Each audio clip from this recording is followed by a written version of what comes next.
start. Welcome to the second talk of this session about distributed machine learning with the Samsara DSL of the Apache Mahou project. Before we start, let me quickly introduce myself. I'm Sebastian. I'm at the moment finishing my PhD on scaling data mining and massively parallel data flow systems with TU Berlin here. And I'm working as a machine learning scientist and postdoctoral researcher with the Berlin-based machine learning group of Amazon for 2/3 of a week. And in my remaining time, I'm now a senior researcher at the database group of TU Berlin. And I work on the intersection between databases and machine learning. Besides that, I'm also a member of the Apache Software Foundation, where I worked on Mahou, Giraffe, and Flink. And similar to the previous speaker, I'm a bit inactive at the moment. I hope this changes in the future. Now, this talk is about Samsara. And in summary, Samsara is an easy-to-use, domain-specific language for distributed large-scale machine learning on systems like Apache Spark and Apache Flink. And it's part of the Apache Mahou project. That sounds very complicated, but actually Samsara is very easy to use, and it tries to solve a big problem. And the big problem nowadays is that a lot of people want to do large-scale data analysis on large data sets, and then naturally they have to do this on platforms like Apache Flink or Apache Spark. But if you program these platforms, then you have to have some kind of understanding of how they work. So data is partitioned, some operations trigger repartitioning and network communication. So it's very easy to do something wrong and to produce programs that either run very slow or that are hard to read. And the ideal environment would be something that looks like R or MATLAB, which people who have a background in statistics or mathematics are familiar with, but automatically runs in parallel on these systems. And this is what Samsara tries to provide to you. So you get a programming and scripting environment based on Scala. And the idea is that you have a DSL that is on the one hand system agnostic, so you can run it on many parallel systems, and that allows you to program in a way that is very close to the actual math of the algorithms that you're implementing. So I have an example here. You see there's this complicated formula that involves outer products between vectors and subtractions and a matrix multiplication and so on. And this is something that you would find in a textbook if you look up an algorithm. Now the nice thing is that this line below, which says val G is, and then this piece of Scala code, is actually the Samsara implementation of this line of code. So that's Scala, and it's basically just typing down the formula with some operators that look a bit different from the math. So this %* is the operator for matrix multiplication. If you've used R, then you're probably familiar with that. And that is everything that you as a user need to provide to the system in order to compute this formula up there on a parallel system like Flink or Spark. Because what Samsara is doing is it's taking this piece of code, it's pushing it through a so-called algebraic expression optimizer, so something that is a bit similar to what compilers or databases do. And then it translates this automatically to distributed engines like Flink or Spark and executes this in parallel. So that is the high-level picture. The things that you get with Samsara are pretty similar to what you know from, let's say, MATLAB or R. So there are Scala real values. There are two types of in-memory vectors, like dense vectors, sparse vectors, optimized for random access or for fast reading. You have in-memory matrices, sparse and dense matrices, and also a number of specialized matrices, like diagonal matrices. And up till that, it's pretty much just a Scala DSL that looks like R, for example. But Samsara has one special thing, which in my eyes is very elegant, and that is the so-called distributed row matrix, DRM. And that is a huge matrix that is partitioned by its rows, and that's living in the cluster. It's stored in the main memory of the cluster. And the nice thing is that you can also do operations on this distributed row matrix, but you can only do a subset of the operations that you can do on an in-memory matrix, on a distributed row matrix. And that is by intention, because a lot of the operations that you can do if your matrix is in memory and you have random access are very, very hard to scale. So this distributed matrix only offers you the operations that are easy to scale. So that that helps programmers, helps to prevent programmers from writing hard to parallelize code. And a lot of these operations on the distributed row matrices are special, and we will see some examples later. You also get the typical things, so you can multiply matrices, you can transpose them, you can combine in-memory matrices and matrices that live in the cluster. You can slice out stuff from matrices. You can also do assignments, but you can only do assignments to in-memory matrices because as soon as we would provide random access to distributed matrices, this would also be dangerous because it's sometimes very hard to scale if you can't predict the access pattern. And you have support for cross products and dot products and standard summaries. Furthermore, there's some machinery for working with matrices, the usual stuff. So there's a solver for linear systems. There's a set of the most common in-memory decompositions, like eigendecomposition or SVD. There's even a few distributed decompositions that work on the large matrices that live in the cluster, like a specialized QR decomposition or a stochastic SVD. And you can also hint the system a little bit by telling it to cache and checkpoint certain matrices if you want to do a sequence of operations on that. And I think the easiest way to get a feeling for this Samsara DSL is to simply look at an example. So we'll do a very simple example. You shouldn't put this into production. There's also a lot of things that I'm leaving out here, but it's just so that you get some kind of feeling of how this works. So in this example, we have a very small data set of cereals. And for every cereal, we have a few numbers that show the weight of some kind of ingredient, like protein, fat, carbohydrates, and sugars. And we have some customer rating that somehow denotes how much the customers like this type of cereal. And what we're trying to do is we're trying to implement linear regression. So we're basically trying to predict this customer rating from the weights of the ingredients. So linear regression is a standard technique. I'm sure most of you have heard of this. So we have this target variable y, the customer rating, and we assume that it's generated by a linear combination of these features, which are the weights that live in some matrix X. And we are trying to estimate a parameter vector that tells us how much these actual features contribute to the rating. And geometrically, it means we have some points in space, and we're trying to fit a line to these points.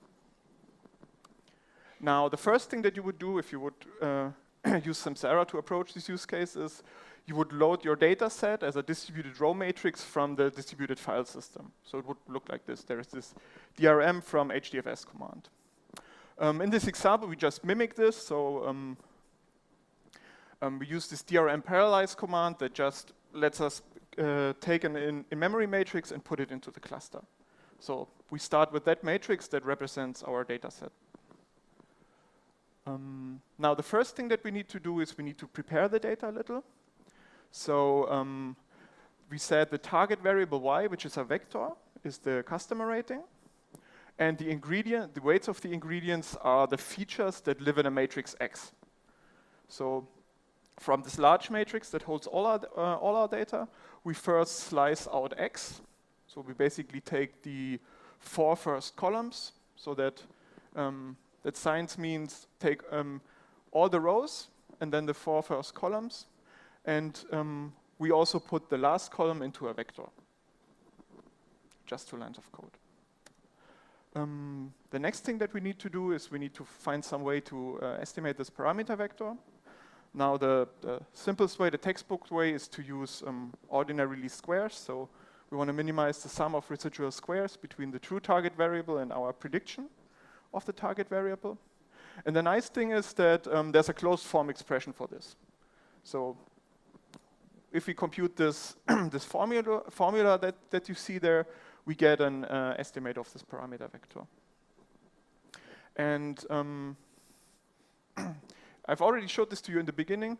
If you have some linear algebra formulas, that is pretty easy to implement in Samsara. So if we wanted to start doing this, at first we need to compute x transpose x, that's the left part of this formula, and x transpose y, the right part of this formula. So we can just type that in. So we say our variable drmxtx is simply the drmx transposed times drmx. And the same thing goes for the variable drmxty. So it's basically just typing down the formulas. Now, if we have those, we need to solve the following linear system, and then we get this estimate of beta. In this case, we'll take a very, very simple approach, because we simply take the result of x transpose x and the result of x transpose y and fetch it into the memory of the driver machine. And then we use an in-core solver on the driver machine. This is based on the assumption that x transpose x actually fits into the memory of the driver. So that is something that you have to guarantee for this use case. But the good thing is that x transpose x is actually has a size that is the columns of x times the columns of x. So if you have a small set of features, this xtx is very small, even if you have like millions of observations. And we can be sure that it fits into memory. So in code, that boils down to just these 3 lines. So we call collect on this drmxtx. That means fetch the matrix from the cluster into the memory of the driver. And we also call collect on the result of drmxty. And we give it a parameter that we just want 1 column vector so that the system knows that xty is actually a vector. And then we can just use this in-memory linear system solver, which is just a solve function, analogous to R, and we get an estimate of this parameter vector. And that's it. So it's just a few lines of code, and we've implemented a distributed linear regression that we can now run on Spark or Flink. And we can play more with that. So basically, most things that you can do with linear algebra are super easy in Samsara. So we can now look at the prediction that we get from our model. So that is just multiplying the matrix by this parameter, by this estimate of the parameter vector.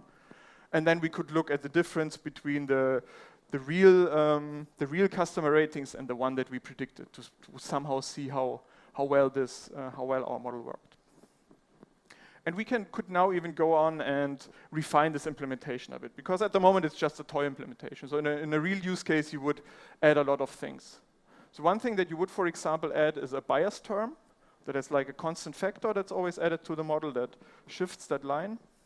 And one trick that people use is to simply add a column of 1s to the feature matrix, and then basically the model will learn a bias term that is simply the weight for this column of 1s. Just a common trick that you can look up. Now I think nowadays Samsara even has support for that, so there's like an operator that you can call. But when I created this tutorial, there was no support for it, and I'm using this to showcase some advanced features of Samsara. So the cool thing is that Samsara, because it's running in this distributed world, can offer you a bit more things than something like MATLAB or R give you out of the box. So Samsara gives you, for a distributed row matrix, this map block function that allows you to write some user code in Scala, so basically arbitrary code, and do custom modifications to these large matrices that live in the cluster. So in our case, we can use this map block method to simply add a column of 1s to this matrix. So we would take our feature matrix X, invoke this map block method. So we give it a hint that the result will have an additional column, because the internal optimizer needs to keep track of the size of the matrices. And then we simply write a Scala function. So the input are the keys of a certain part of a matrix and the block. So it's basically just some part of the matrix with the keys, which can be, I think, ints or strings. And then we would create a block that looks like the actual block that we see, but with 1 additional column. We would copy the old data into this new block and make the last column of this internal block just consist of 1s. And then we return this. So with that, we can easily use user-defined functions to do complicated things on matrices that live in the main memory. And that would be it. And I think other features are also very, very simple to implement in Samsara. But the really interesting stuff is actually the stuff that you don't see when you program this. So the idea here is really to make it super easy to program, make it look like R, and have the system do the optimization and heavy lifting under the covers. At the moment, the systems that are supported are Spark, so there's a prototype for that. There's also a prototype for H2O, but I haven't tried this yet.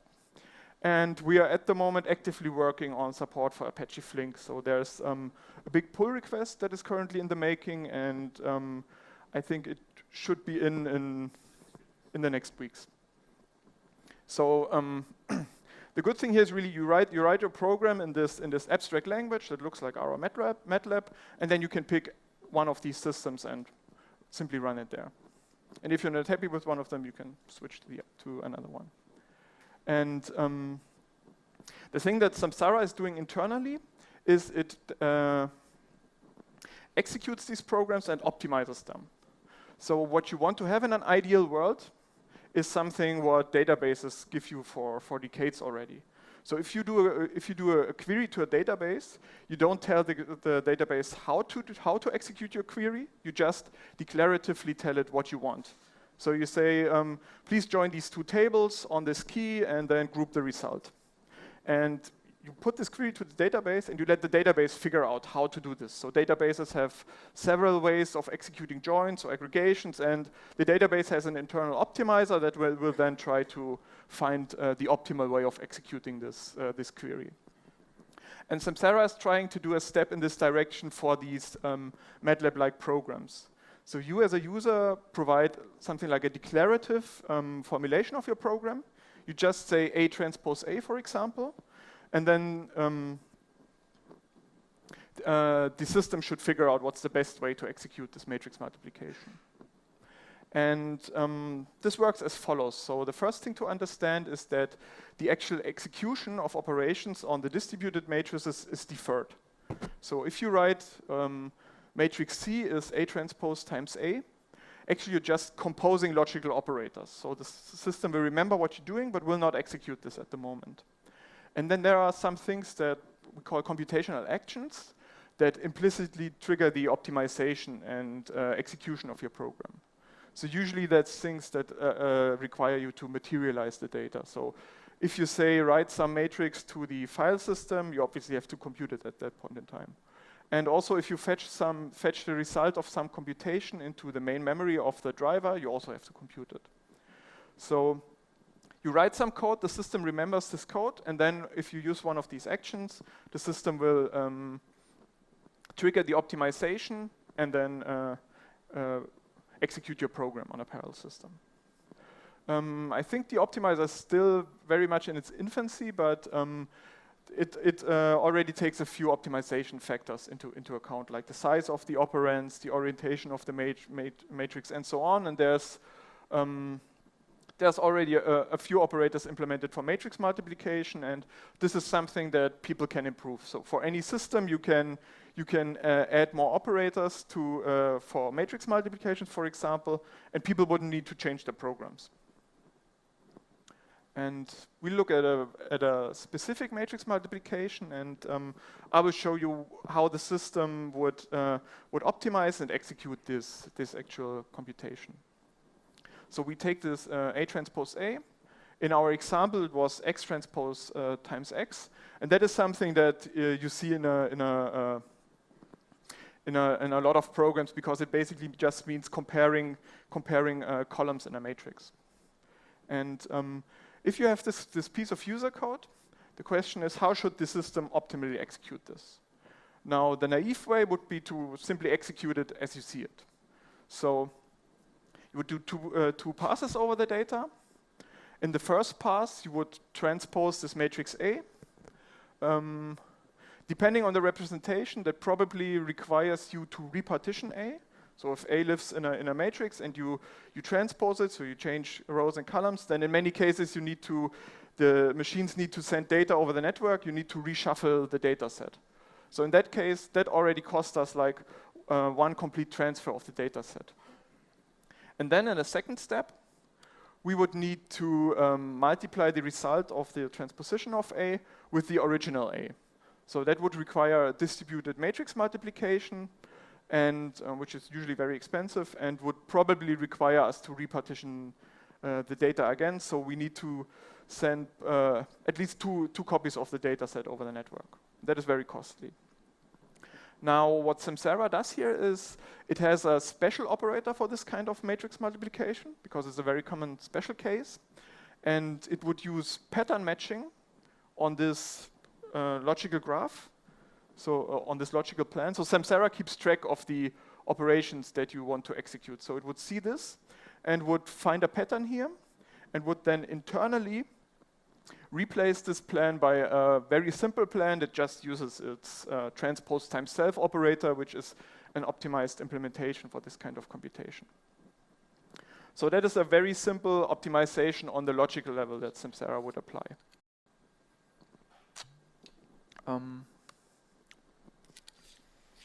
The mathematical approach which Samsara takes for this transpose times self style matrix multiplications rely on the so-called row outer product formulation of matrix multiplications. So there are many ways to do matrix multiplications, and depending on how your data looks like and how it's partitioned, one of the other might be better. Now, the trick that we're using here is that if you look at A transpose A, you can basically take every row of A, compute the outer product of the row with itself, and sum up all the results. That also gives you A transpose A. And the nice thing is that if you think about this in a parallel or MapReduce-like way, if your matrix is already partitioned by the rows, then you can execute this computation in a single pass over the data. So in MapReduce, you would every mapper would take a row, compute the outer product, emit the result, and then the reducers would sum that up. So graphically, it looks like this. So let's say this is our matrix A. And we actually want to compute this product, but we never have to explicitly materialize A transpose. And what we're doing is we're taking the first row, computing the outer product with itself, adding to that the second row, and so on and so on. And that also gives you the correct result. And again, the nice thing is that you as a user don't have to think about this. This is something that would happen under the covers. You don't need to know that. You just write this one line of code. So that is on the. So we're now moving to basically the physical level. And similar to databases, Samsara has several physical operators. So for example, a database typically can do hash joins or submerge joins, and then the optimizer somehow has to find out what join to use for a given query. And that is also true for Samsara. So Samsara has two physical operators for this transpose times self operation. One is like the standard operator that always works. And then another operator, which is called 88 slim, that is a specialized implementation for tall and skinny matrices, like the one that we saw in this linear regression example. So for matrices that only have a few columns, but can have many, many rows. And we will see how you can exploit this. Now, the optimizer must have some way of choosing between these implementations. Ideally, you would want this decision to be cost-based, depending on estimates of intermediate result sizes or something. At the moment, it's done very simple, so there's just some threshold that you can define. But again, there is a lot of potential for improving this implementation, and users wouldn't have to change their programs. And so in the last slides of this talk, I'm going to walk you through an example how these operators actually look like in a distributed system. So let's take a very simple example. We have this matrix A, 4 columns, 3 rows. And it's a distributed matrix that is partitioned over 2 machines, so over worker 1 and worker 2. Worker 1 has the first 2 rows of A, and worker 2 has the third row of A. Now, the first thing which this operator determines is the number of output partitions. I think the easiest, the typical case is to say, okay, we have 2 input partitions. Let's also pick two output partitions. And now we need to compute the intermediate results for these 2 output partitions. So what we do is actually an advanced version of this row outer product formulation of matrix multiplication. So we start with computing the results for the first partition. So we take the rightmost half of every vector and compute the outer product with the vector. We do this for the first row in parallel, and we also do it for the second row here. And now in the next step, we compute the intermediate results for the second partition. So here we do the same thing, but we use the rightmost half instead of the leftmost half. So again here, half of the vector, outer product with the vector. We do this in parallel for both of them. We compute the intermediate results. And now the only thing that is left is to sum them up using a distributed aggregation. So that is a very, very simple algorithm that runs in basically 1 map and 1 reduce step that allows you to efficiently conduct this matrix multiplication in parallel. And the nice thing is that it also allows us to compute the memory, to control the memory a little bit, because we can control how much of the vector we take, and this could also be like an out-of-core implementation or an implementation that can work with constrained memory. And in the end, we have the result A transpose A, which has 4 rows and 4 columns, and it's partitioned over these 2 workers. So that was A transpose A. This operator A transpose A slim works in a similar way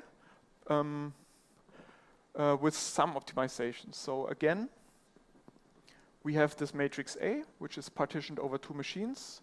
Worker 1 has the first 2 rows, worker 2 has the second 2 rows. And now we assume that we can keep the intermediate results, or matrix of size columns times columns of A, in memory. That is some assumption that so the system will believe you. If it doesn't work, it will crash. But if you know this from your data, like if you know that you have only very few features, then you can safely execute that program. And now in that case, this operator would first do 2 matrix multiplications internally on the machines.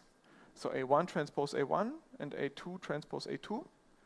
And to save some memory, it only computes the upper half of that, because the resulting matrices are symmetric. And then we can just take these matrices. I think at the moment Samsara fetches them on the driver, because if they're small, we can do that, and sums them up on the driver. And again, you have the result. Yeah. And that's it. And remember, the heavy lifting is done internally in the system, and you as a user hopefully don't really have to care about this. Yeah, that already closes the talk. So if you're interested in the Flink part of that, there's the ticket Mahout 1570, which has pointers to the Flink implementation, and which should also lead you to the pull request that we're currently reviewing. And if you would like to learn more about this system, Apache Mahout has extensive documentation on Samsara, which you find under these URLs. And also, you can also approach me and ask questions. So I was probably a bit fast, but thank you for listening, and feel free to ask me questions if you want.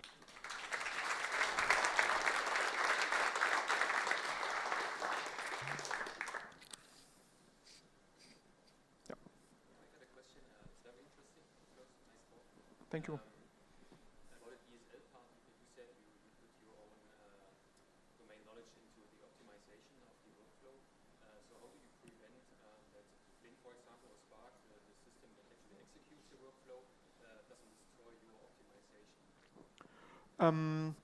So the optimizer is not independent of the system. So if you implement like the runtime for a specific system, you should also implement the optimizer that is specific for this system, because it also depends on the system what you need to do. So I think in Spark you need to do a few more things, because Spark is more rudimentary, but Flink also has its own optimizer, so you can probably, we haven't done much experimentation on that, but you can probably leverage a lot of that in the runtime. Are No, it's done via the dataset API. Yeah. I have a question concerning this distributed row matrices. I mean, is there also an option of distributed row vectors? Because matrix multiplication is basically matrix vector multiplication and then sorts it. And in your example of linear regressions, you have to also do this X transpose Y.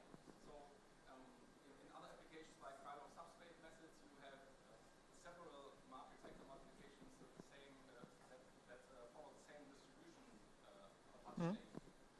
So is there, or do I have to code this as distributed row matrix as well? Yeah, I think at the moment, unfortunately, the vector is just a matrix with one row or one column. So I can code it as distributed row matrix Yep. as well? Yep.